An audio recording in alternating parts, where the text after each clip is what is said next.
I got a really powerful letter of reconciliation yesterday between a father and a son, and I thought I'd read it.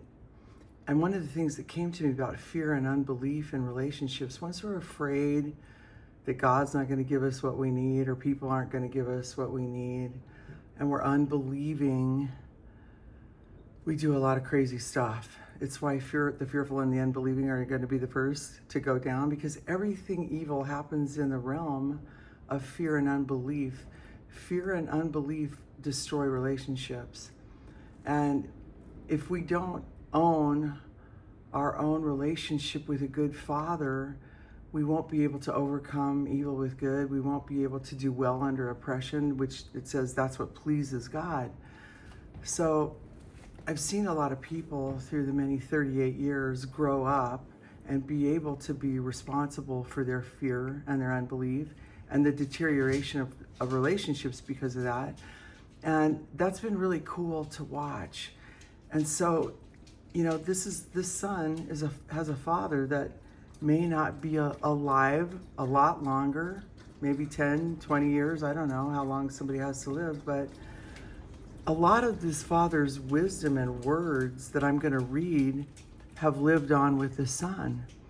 And there's a scripture that says, through deceit they refuse to know me. God says that. And really, I've known quite a few people now that have passed away, that have died.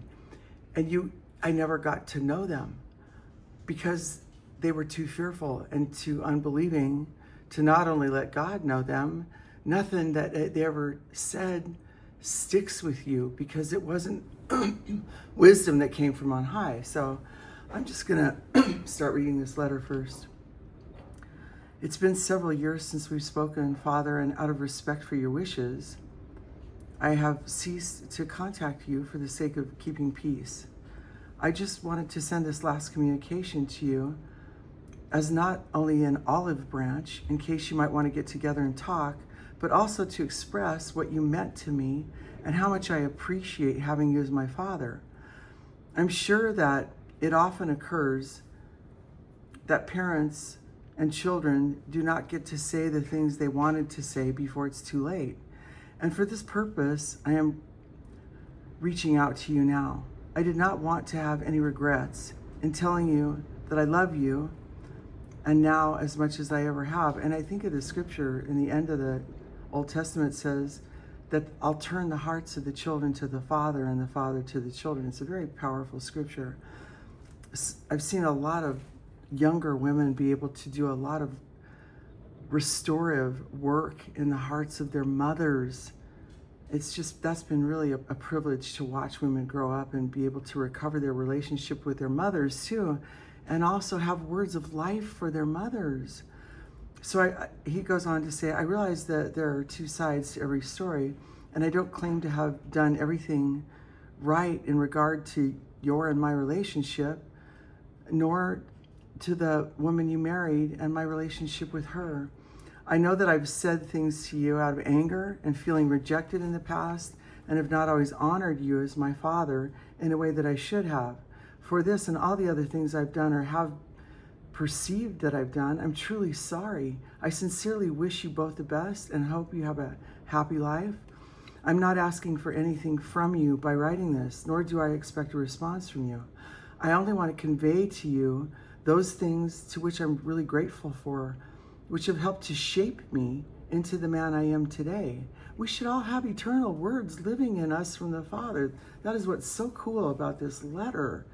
It's the words that have lived on in this young man's heart that his father gave him, and they're all scriptural principles of truth. I could find a scripture for everything that's living in this man because of his father. So some of your one-liners and philosophies of life and sayings have meant a lot to me over the years, and they are the very same things I'm instilling in my children. So these are all biblical principles of truth that came from God, even though what I'm about to read, it's God's wisdom. And I just want to make a statement about that. If something doesn't work, try something else.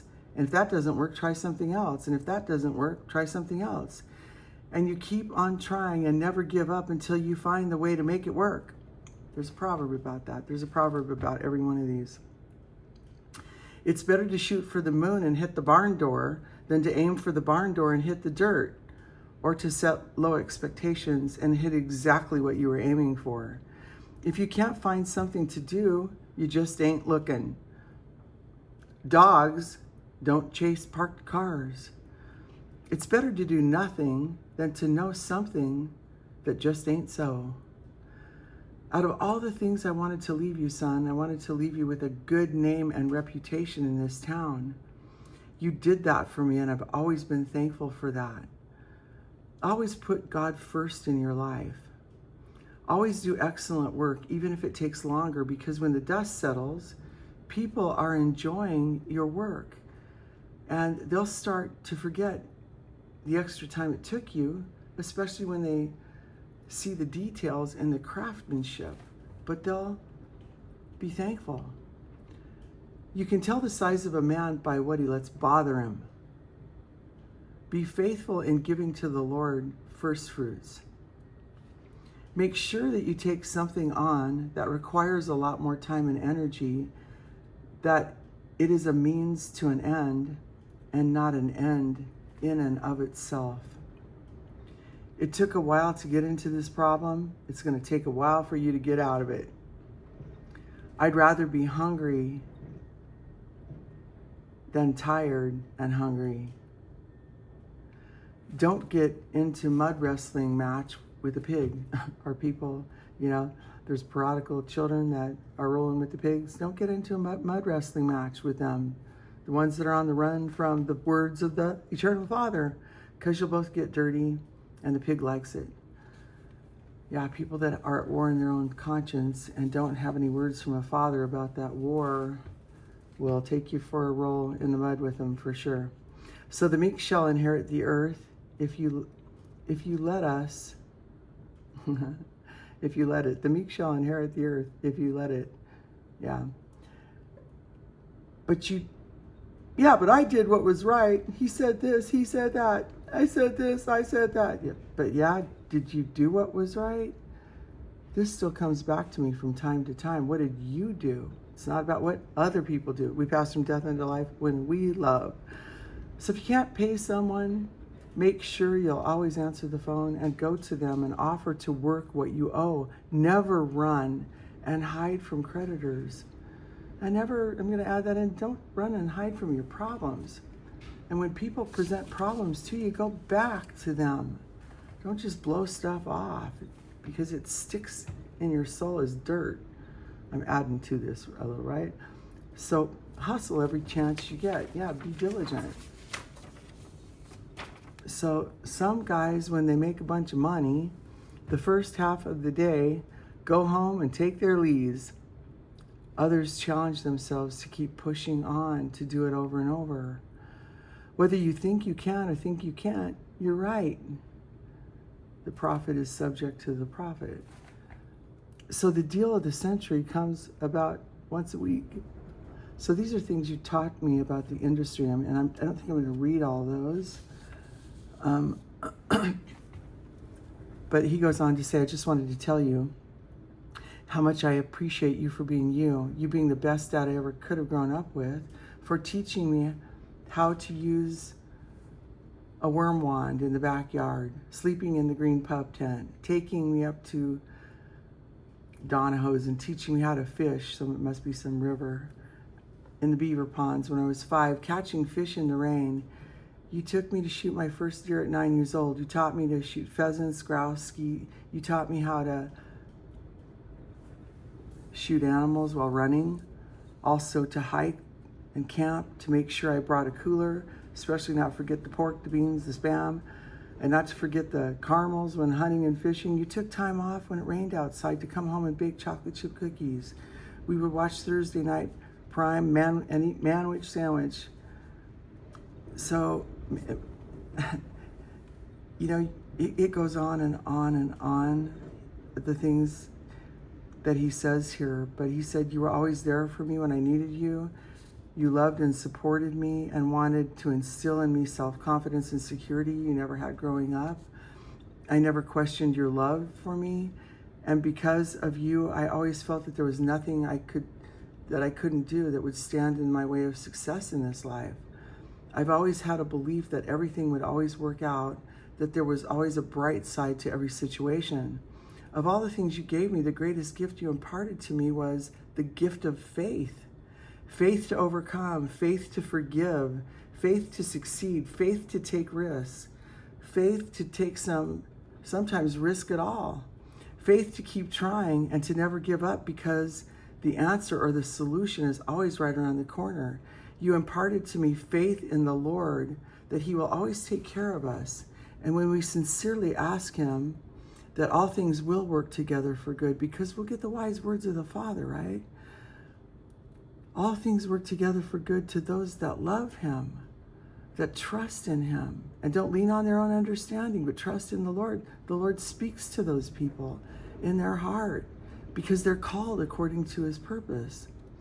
And one of the most important testimonies that you ever gave me that has always stuck with me was when you were out of work and you didn't have any money to even buy nails for your nail gun and had to frame it with hand-driven nails. How you got down on your knees and you asked the Lord to please send you some work, and how you felt like the Lord told you to go to the donut hole.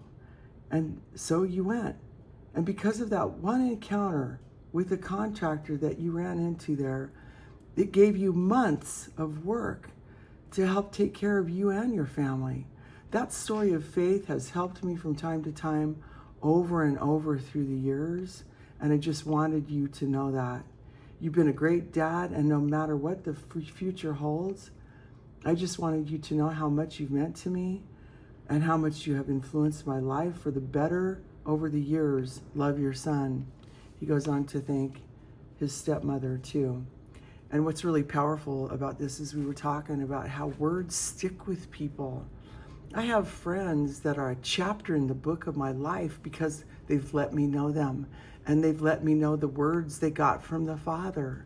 It's like having brothers and sisters in a family. We're all, when you get born, it's not an entitlement, it's a privilege. We get born into a family, right? Somebody gives us birth. Those babies that are born are entitled to the world and everything, right? They have to. They're completely dependent. What's really terrible is if that child in the family never learns how to love the other children, never learns how to hear the words from the parents, and none of the words of wisdom stick to the child, and how to love their brother, how to be a success in life, how to be a success in hearing eternal words that are ever true, that change me and change you. And man, if you have any of those friends in your life that will actually let you know them and the real words in real time with real situations of eternal words that are changing them, give us this day their daily bread, deliver me from evil, those are the best friends in the world you could ever have, and they'll never die. Their life will live with you eternally. Their love will live with you eternally because they love Jesus enough to feed you and let you know them.